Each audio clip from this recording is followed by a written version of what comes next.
आज आपण बनवणार आहोत सुक्कं मटण आणि त्याचा रस्सा। आपण हे एकाच मसाल्यामध्ये दोन्ही बनवणार आहोत। तुम्ही बघू शकता एकदम झणझणीत असा आपला रस्सा तयार झालेला आहे आणि त्याचबरोबर आपलं सुक्कं पण एकदम झणझणीत असं तयार झालेलं आहे आणि टेस्टला पण एकदम अप्रतिम असं लागतं। तुम्ही एकदा रेसिपी नक्की ट्राय करा। चला मग सुरुवात करूया। इथं मी पाऊण किलो मटण घेतलेलं आहे। हे मी स्वच्छ धुवून आणि कट करून घेतलेलं आहे। तर आता यामध्ये आपण चवीनुसार मीठ घालायचं आहे, पाव चमचा हळद आणि अर्धा लिंबूचा रस आपण यामध्ये पिळून घेऊया आणि हे व्यवस्थित मिक्स करून घ्यायचं आहे आपल्याला। आणि आपण हे अर्ध्या तासासाठी ठेवून द्यायचं आहे। आपण हे मॅरिनेशनसाठी ठेवून दिल्यामुळे जो मटणचा उग्र वास असतो तो येत नाही। तर इथं मी ह्याची चरबी बाजूला कट करून ठेवलेली आहे, ती आपण तेलात भाजायची आहे। तुम्ही ह्यामध्ये मिक्स केली तरी चालेल। आता आपण अर्ध्या तासानंतर करायला घेऊया। मी इथं कुकरमध्ये शिजवणार आहे, त्यामुळे कुकरमध्येच आपण डायरेक्ट ह्याला फोडणी देऊया। त्यामध्ये एक मोठी पळी तेल घातलेलं आहे आणि एक मोठा कांदा बारीक कट करून घातलेला आहे। तो आपल्याला हलका गोल्डन होईपर्यंत भाजून घ्यायचा आहे। कांदा भाजला की त्यामध्येच आपल्याला चरबी पण घालून कांद्याबरोबर भाजून घ्यायची आहे। त्यामुळे आपल्या रश्श्याला चांगलं तेल सुटतं, त्यामुळे तेलात भाजायची चरबी। आता आपण ह्यामध्ये मटण घालून घेऊया आणि आपण तेलामध्ये मटण 2 ते 3 मिनिटं परतवून घ्यायचं आहे। मटण आता परतवून झालेलं आहे आपलं। तर आता आपण ह्यामध्ये पाणी घालून घेऊया। आपण ह्यामध्ये पाणी शिजायसाठीच घालायचं आहे, नंतर आपण रस्सा वाढवला तरी चालेल, नाहीतर ह्या कुकरमधून उतू जाईल। त्यासाठी आपण शिजायपुरतंच पाणी घालायचं आहे। इथं मी 1 तांब्या पाणी घातलेलं आहे। आता आपण हे 1 शिट्टी मोठ्या गॅसवर करून घ्यायची आणि 2 शिट्ट्या आपण कमी गॅसवर करून घ्यायच्या। मटण होतंय तोपर्यंत आपण मसाला करून घेऊया। इथं मी 2 कांदे घेतलेले आहेत, थोडे मोठे कट करून, मुठभर कोथिंबीर, 2 चमचे लसूण, 2 इंच आलं घेतलेलं आहे, खोबरं मी 1 वाटी घेतलेलं आहे आणि 2 चमचे तीळ घ्यायचे आहेत। तर आता आपण हे भाजून घेऊया। तर सुरुवातीला आपण तीळ भाजून घ्यायचे आहेत। मीडियम गॅसवरच आपण तीळ भाजून घेऊया।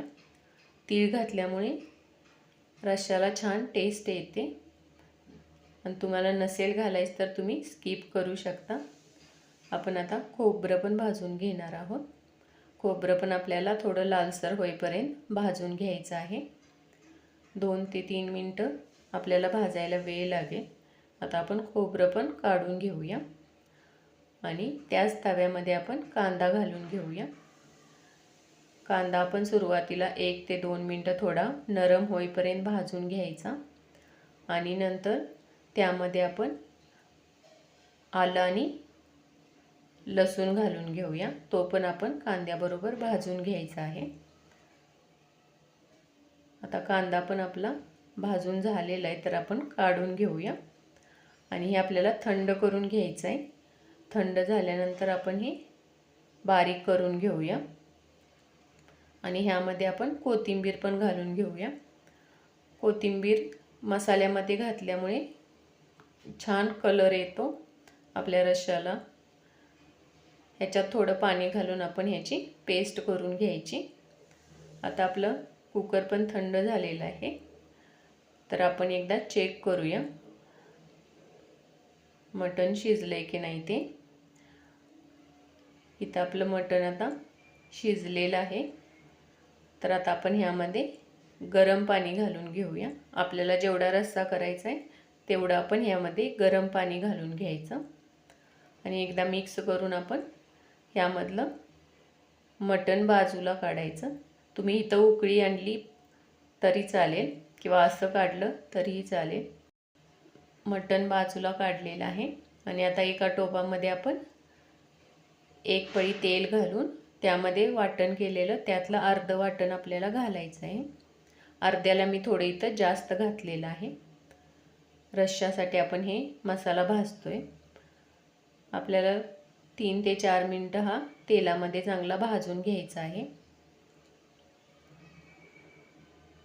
आपण इथं मीडियम गॅसवर भाजायचं आहे. आपला मसाला भाजून झालेला आहे. तर आता आपण ह्यामध्ये पावडर मसाले घालूया. इथं मी 1 चमचा धने जिरे पूड, 1 चमचा चिकन मसाला, 1 चमचा लाल मिर्च पावडर घातली आणि 2 चमचे मी कांदा लसूण मसाला घातला आहे. तिखट आपण आपल्या आवडीनुसार कमी जास्त करू शकता. आपण मसाला 2 ते 3 मिनिटं कमी गॅसवर भाजून घ्यायचा आहे. हा आपला मसाला टोपाला आता सुटायला लागलेला आहे, म्हणजे आपला मसाला आता भाजलेला आहे. तर ह्यामध्ये आपण रश्श्यामधलं पाणी घालून घेऊया. इथं मी 2 पळी घातलेला आहे आणि मसाला पुन्हा आपण एकत्र मिक्स करून घेऊया. आणि हा आपल्याला मसाला 1 ते 2 मिनिटं पुन्हा कमी गॅसवरच भाजून घ्यायचा आहे. मसाला आता आपला भाजून झालेला आहे. तर आपण आता ह्यामध्ये आळणीचं पाणी घालून घेऊया. तुम्हाला इथं रस्सा जेवढा हवा आहे त्यानुसार तुम्ही कमी जास्त करू शकता. आपण आता मसाला सगळा मिक्स करून घेऊया. आणि तुम्हाला जर हे पातळ वाटत असेल तर तुम्ही अजून मसाला घातला तरी चालेल. आपण जो सुक्याला काढून ठेवला आहे त्यामधील ह्याच्यामध्ये अजून घातला तरी चालेल. आता ह्यामध्ये चवीनुसार आपल्याला मीठ घालायचं आहे आणि उकळी आली की आपण गॅस कमी करून हे 10 मिनिटांसाठी ठेवून देऊया.